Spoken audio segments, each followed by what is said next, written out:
आपके जीवन में एक चार चांद लगा देता है, जिससे आप अपने भविष्य का निर्माण कर लेते हैं।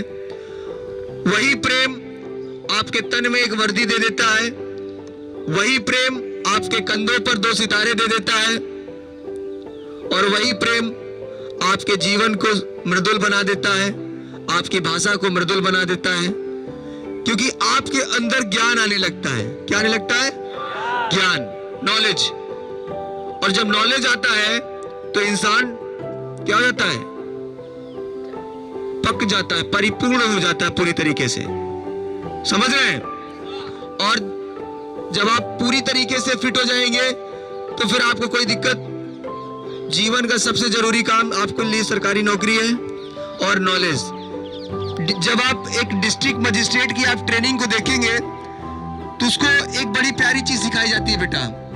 और आपके जीवन में जो भी एनडीए वाले या सीडीएस वाले या कैडेट वाले बच्चे हैं, आपको बुढ़ापे तक, जब तक आप भारतीय सेना में रहेंगे तब तक आपको एक बहुत मार मारूंगा, तब तक आपको एक प्यारी चीज सिखाई जाएगी जब तक आप भारतीय सेना में रहेंगे। और वो बहुत ही प्यारी चीज होती है लीडरशिप। क्या होता है? Leadership quality. वो जीवन भर आपको सिखाया जाएगा जब तक आप अफसर रहेंगे। पहले लेफ्टिनेंट कर्नल रहेंगे, फ्लाइंग अफसर रहेंगे, प्रमोट होके कैप्टन जाएंगे। समझ रहे हैं? जब आप कैप्टन बनेंगे तो भी लीडरशिप क्वालिटी की जरूरत पड़ेगी।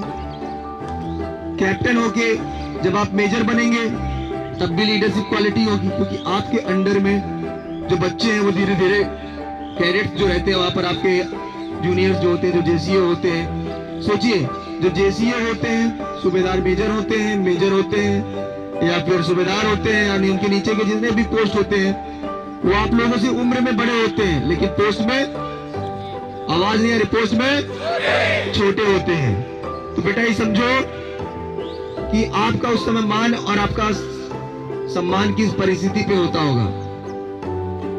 और हम अपने बच्चों के लिए अपने जीवन का परित्याग कर देते हैं। जब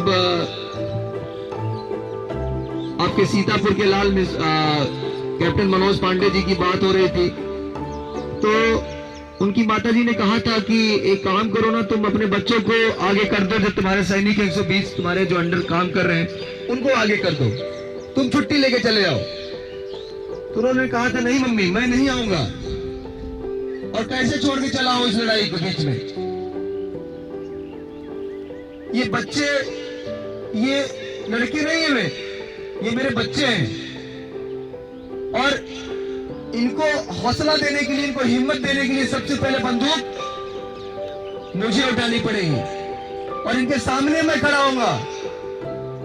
ये होती है लीडरशिप क्वालिटी। वो आपके अंदर चाहिए, वो जज्बा चाहिए इस देश के लिए, जिस मिट्टी के लिए आप अपने सर को कलम करने के लिए एक भी पल नहीं हिचकिचाएंगे।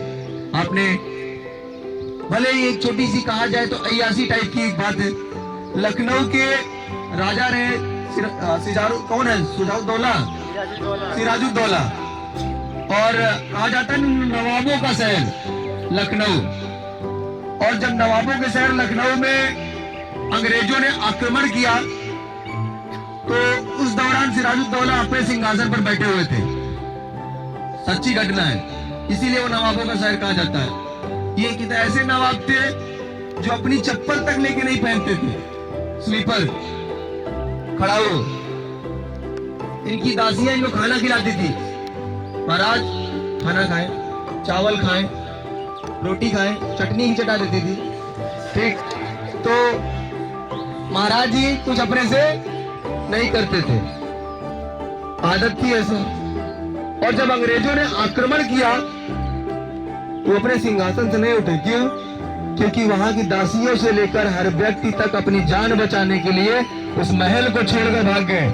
और वो व्यक्ति तो अपने से उठा के कभी स्लीपर भी नहीं पहना था। उन्होंने कहा कि सर कटा देंगे, और जब तक कोई स्लीपर पहनाने नहीं आएगा जाएंगे नहीं। समझ रहे हैं? अड़ियल बना देखिए, सर कट जाएगा, अरे सरकार भागिए, नहीं भागेंगे। ज्यादा ज्यादा क्या होगा? सर कलम कर देंगे। एक अंग्रेज आया, तलवार लिया, मार दिया, गर्दन अलग। समझ रहे हैं? तो ये है लखनऊ का इतिहास। सर कट जाएगा, नवाबी नहीं जाएगी। एक आया था ना, पान खाया हुआ बड़ा वीडियो वायरल होता था, इंटरव्यू वाला, कहाँ से आया हो? उत्तर प्रदेश से है, ऐसे बोलता था ना। हाँ, पान खाया हो गया?